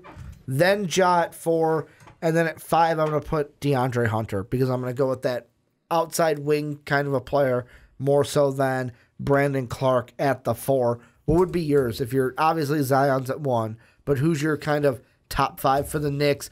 Best fits, not who you would take. Yep. Best fit, pick be damn. Minor correction. That trade was JV, CJ Miles, and DeLon Wright. Okay. I got that a little off. But, sorry, your question was best fit? Best fit. So your top 5, Yep. like Zion's number 1, obviously. He is. But if he's gone, who's then the next best fit? And afterwards, all the way through your top 5. Probably going Zion, RJ, Jarrett, Ja,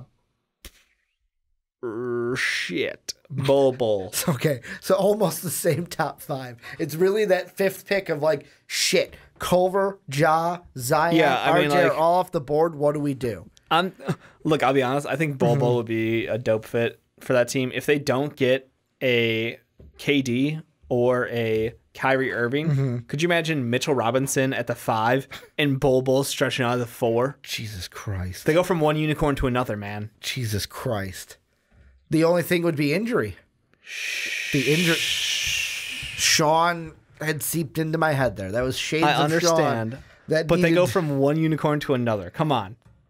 Think about that. Like that would be cool. If you already have been like given the gift of clairvoyance, you're not getting Kevin Durant or Kyrie Irving, and you're like, how do I make this young team more fun? I add in the biggest, best shooting player in this entire draft, and Bull. Pair him with Mitchell Robinson, the swatting machine. The swatting machine? Yeah. Okay. I don't know. He's got better nicknames. I'm just not looking them up right now. There's one thing I want to look at here. Team summary, I think, is what it's under. Under the tablet, it's so much harder to do this. Yeah, I don't know why you won't just use the laptop. I don't know. I like having the accessibility of just having a tablet in front of me than like the clackety-clacky computer. Whatever. Preferences. It's easier to have it. I'm trying to be more like... Loosey-goosey. Loosey-goosey, I guess it is. But... The Knicks, I just had it, and I turned it sideways and lost it, Dave. Oh, that's good. That's what you get for using a tablet. The future picks, because I'm trying to look, they have their own, they have their 2020, they have then their 2021 and Dallas's, if Dallas's conveys to Atlanta this year. My question for you then, if you're at 5 with the Knicks, Yep. do you trade up? Do you say, fuck it, we got to get into this top 4? No, you do not. You do not give up that draft capital that you earned for giving up on Kristaps Porzingis. You hold on to that. It's for the future. Don't worry about it.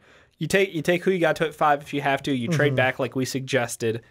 There are other moves to be made. This class, outside of Zion Williamson and perhaps a John Morant, who you already have claimed you shouldn't be interested as a Knicks fan. Yeah. I don't know how good they're going to be. I'm going to throw this out. Let's say you're at 5. Yep. At 3 or 4, you get a trade offer of swap picks this year and then give up your own pick in 2021. You'd still have the Dallas pick in 2021, potentially, if it conveys to the Hawks this year. Would you pull that trigger on draft night to get one of those guys in the top 4 that you want? Wait, go up, but I'm giving up my pick. You'd have to swap. So it'd be, let's say 3-5 swap like the Hawks Mavs. Okay. But you're giving up your own pick from 2021. So you'll have, if after the trade is done, the number 3 pick that you traded for, right, next year's first, and then the 2021 Dallas first. I'd be tempted to. I mean, if I'm at 3, am I getting Jarrett Culver or RJ Barrett? Or John Morant. Let's say Jarrett Culver. Let's say Zion, Ja, and RJ are off the board. Wow, I'm getting number 3 pick. Okay, you're right. Let's say RJ and Zion are off the board. So you're telling me Jarrett Culver over John Morant. Actually, you know what? I'm in a similar boat. Because people want us to do this all the time. Yeah. Hopefully it gives me in order that I want. Okay, Knicks are at 5 here. Screw it. That won't work. The Mavericks have their pick. Let's say RJ and Zion are off the board. That's Let's say fine. you're trading up for a Ja. Or does it matter? If it's Ja at 3 or RJ at 3, does that affect the decision at all? I think it absolutely does. How so? Because you as a Knicks fan, I'm not that you are one, but like you as a Knicks fan, we're saying the collective you. I should want to have RJ Barrett over John Morant. And if I think that Jarrett Culver gets taken 4 locked in guaranteed, so I'm going to get stuck with the short stick at the table. It might be worth it. The 2021 draft is just so far away. Yeah. And it is the juiciest draft class, hypothetically. Because that could be the 18-year-old. That's the 18-year-olds straight from high school. How about... I don't touch it. How about this order? Because it worked out how I wanted to. Sure. So Mav pick is going to convey to the Hawks. They get that at 7. Yep. The Pelicans take Zion at 1. The Hawks then take RJ at 2. Yep. The Suns, interesting discussion then for them. Would they trade back with the Knicks with Ja being on the board? No. Zero chance. Let's say Ja goes at 3. Ja 100% goes at 3. The Bulls then. Do the Bulls and Knicks then make a move for the Bulls to get some extra draft capital, but the Knicks would basically be trading up to get Jarrett Culver at 4? I think the Bulls would listen. As a Bulls fan, I can tell you I would listen. And if you're the Knicks... I like Jarrett Culver, but we have... what we hope in Zach LaVine is our 2 for the next, 6 years or so. And if you're the Knicks, do you openly try to pursue that because you want one of those guys in the top 4, even if it's a trading to 4, to get the last remaining scrap of whoever's left? Jarrett Culver's not scrap. No, I'm just saying, like, out of the guys who are left in that 4, like, it could play out anyway, except Zion goes number 1. Duh. Right. But, like, Ja could be there. Culver could be there. Just whoever is there. Yes. Is it still worth to trade up and give up extra picks? Just always going to depend on the price, but I don't know that. I think Jarrett Culver might be the guy I would pay a little bit of draft capital for. I don't know that I would give up a 2021 pick, though. That's sort of where I settle in on that one. Because you would have to, because you can't give up the back-to-back I give up a 2022 pick. You could. That's on the table. They do have the... Let me see. I just had it pulled up. They do have their 2022 picks. They do, but... And everyone has their 2023 picks. So. What's interesting about that, though, is... So let's say Dallas keeps their pick this year, then the Dallas pick would not be the Knicks in 2021. Right. What then it would default to is in 2022, they would get the Dallas pick, if not already settled, if Dallas conveyed first-round pick to Atlanta in 2020. Oh, no. God, the deals on this is so weird. So if the Dallas pick goes to the Hawks in 2020, so next year's, then it's a 2022 pick for the Knicks. Makes sense. If not, it goes back to like a 2023. So like... So if it doesn't convey this year and it doesn't convey next year... Then it goes 2023. Yeah, of course, because you can't back-to-back it. That's fine. That's normal. It's just normal. So interesting. Like, with all these, like, conveyances and like, are we going to have that pick? Are we not going to have this pick? No, I think we're pretty locked in on Dallas. It makes the lottery a little bit more interesting. I think that this year we'll sort it. If they bounce it and they keep their pick this year, next year I don't expect Dallas to not be going for the playoffs. That's all I'm saying. You expect them to be in the playoffs? I expect them to be either in the 10 through 13 range, where there's a very low percentage chance that they won't be in the top 3. I think it goes to next year. Then you got to decide whose picks are going to be worse, your pick or our pick. Yep. And that's the one you got.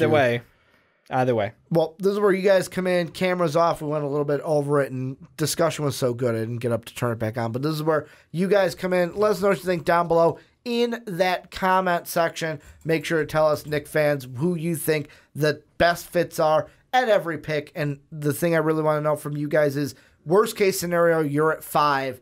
What the hell are you doing? Yep. Because I can't help but think trading back is one of the only options that you will be faced with if you get the 5th overall pick. Make sure to check us out on Patreon, patreon.com/MostValuablePodcast. Remember, every dollar that we raise now in 2019 goes towards our goal of getting a new studio. Sean would have been on the podcast if we had our own studio today. Also, the mock draft that we are recording next Saturday.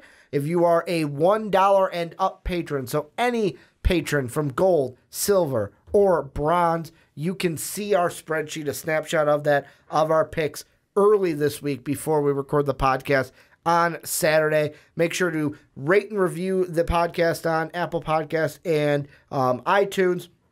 Make sure to follow us on Twitter. I'm at Ricky Widmer.